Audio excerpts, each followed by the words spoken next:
Let's go to SpotGamma, and as always, scan the QR code for a free pass at the flows report. So Brent, the thing that stands out to me is that we're not risk off, I don't think, by any definition really. Like, we just put in all-time highs, but around the edges, some of this stuff is getting interesting because we lost Master, we lost Bitcoin over the last 2 weeks, and it kind of looks like maybe we're losing some of the NVDA trade here again with no bounce back today in the semis. What do you make of that? Yeah, to your point, there's a lot of churning here, and Bears had the opportunity yesterday, and what did they choose to do? They chose to sell their protection, right? So if you made money on puts, if you made money on VIX calls yesterday, you monetize those positions. As evidence of that, download that Flow Patrol report, scan that QR code, you'll see all those trades. You're also going to see some gold rolling exposure. So we saw some pretty big hedges in GDX, for example, some put hedges that went up and some calls getting rolled in gold as well. So that is one asset that's on fire. And I think what is saving the market today is Google. Google is on a lot of people's radars because it's up 7% today. Google is 5% of the S&P 500. So that's adding about 35 basis points. Because of the ruling. That's right. And there's a lot of really big options trades tied to that. Google is just kind of ripping here today, doing really nicely. So that is the one sort of tech space that is strong. I think some assets are clearly flowing to that, just judged on the sheer side, judging by the sheer size, of trades here, call trades. So, that is helping the bull side here. But to your point, the semi trade for all intents and purposes at the moment is kind of dead, and I don't know, what necessarily restarts that. Now, just as we say that, we see, small caps kind of struggling a little bit here as well. So I think that the market needs a little bit of leadership. And as much as we thought the economic data didn't matter, what we see now is that implied vols are generally pretty low, which again backs your point about risks not being all that heavy at the moment. NFP on Friday is really getting a pretty sizable volatility bid to it right now. We look at 15%, nearly 16% at the money implied vol for Friday, which shows you that we're really watching that NFP report. And if that NFP report doesn't matter, then I think we kind of go back up to all-time highs. But, just as people didn't want to hold on to those downside hedges yesterday and monetized everything, they're also not piling into bids here to counter any of that off. Right. So that's really a good point. It's more Yeah. of like a lack of big upside appetite rather than it is, bears regaining some control. If we go into SpotGamma and look at I want to start with the scanner again, that quadrant of volatility and IV rank, because you can see gold over here versus NVIDIA and S&Ps and Qs over here. So they're they're not polar opposites, right? But they are very much in a different place volatility wise. So kind of rehashing that difference of where there is appetite, there seems to be so much of it for gold. And, I'm not someone who really thinks gold is necessarily a risk off thing, but it is more towards that camp than obviously an NVIDIA, Master, iBit, or some of the stuff we've got over here in the cheap vol with upside potential category. Yeah.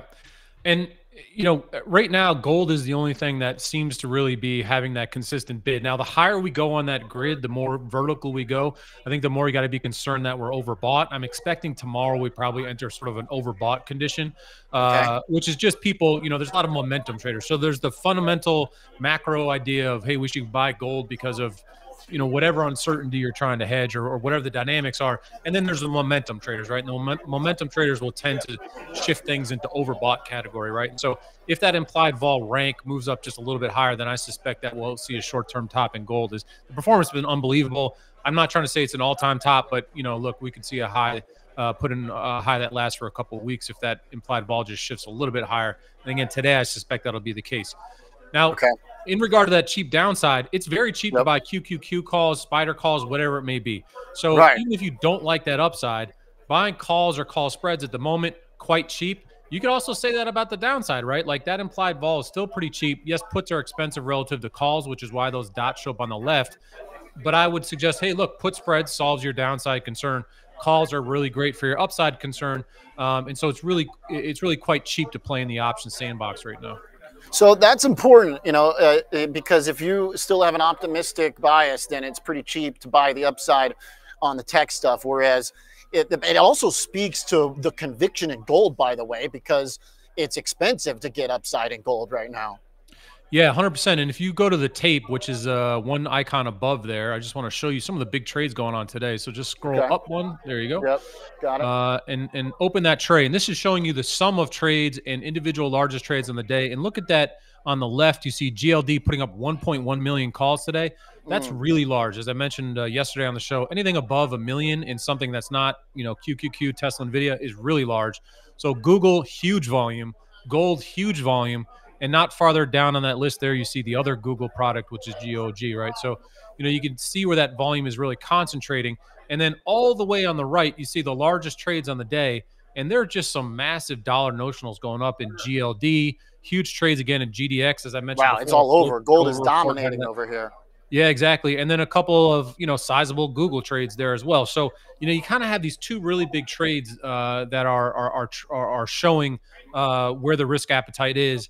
And, there's this argument that, hey, with Google's narrative or ruling, that could unlock some upside in some other tech names, right, that had maybe similar type antitrust hangovers.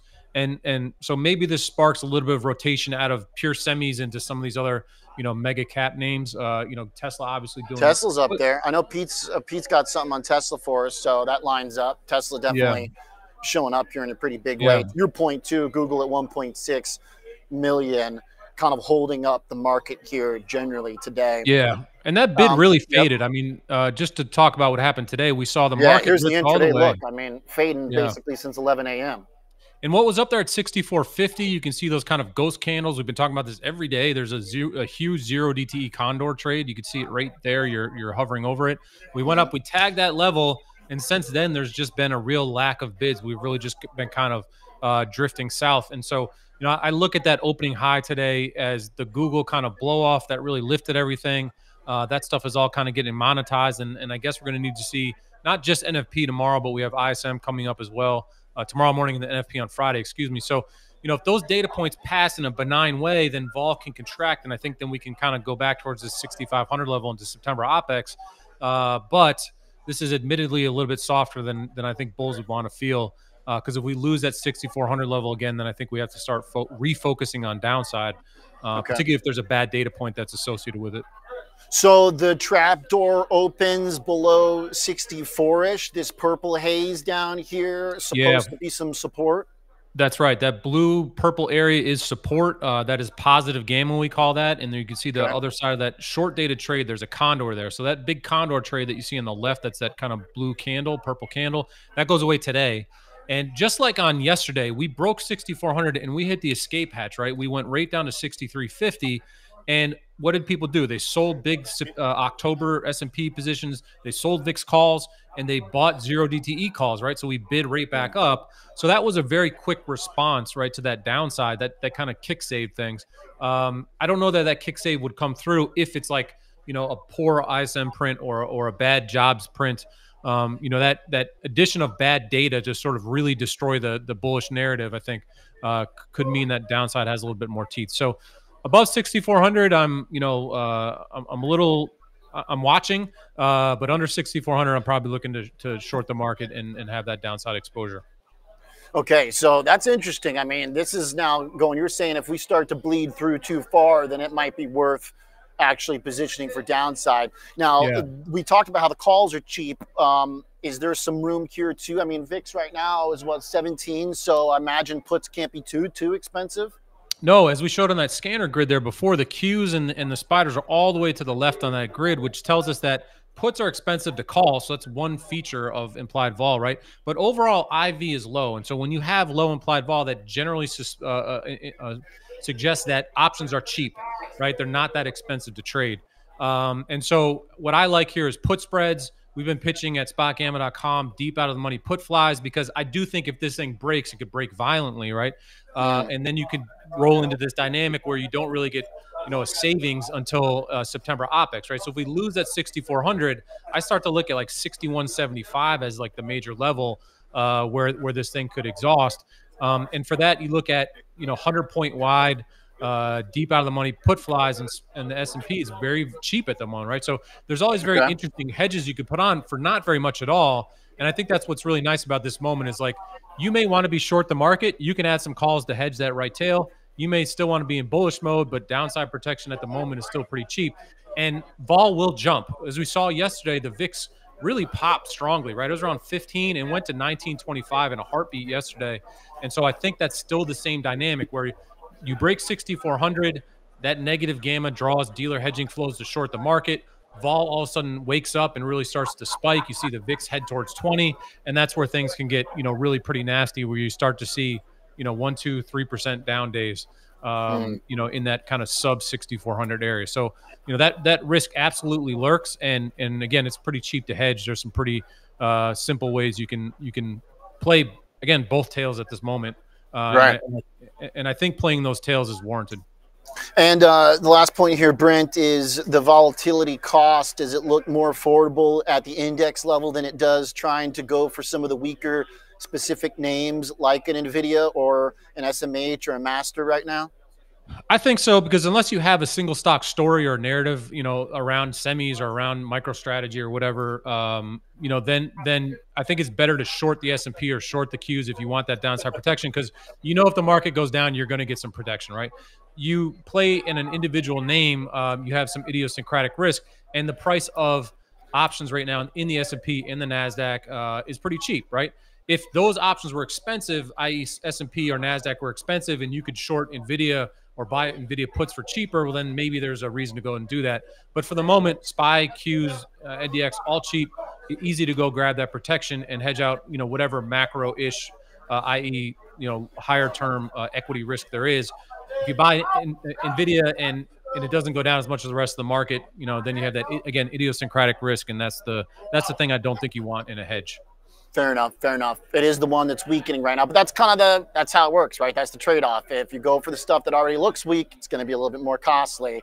But usually if NVIDIA softens up, and your main trade does that as well, and the index seems like it might be behind, but we haven't broken through it yet. So 64, basically, we hope that bullish, positive gamma supports us. Brent, thank you very much. Exactly right. Thanks.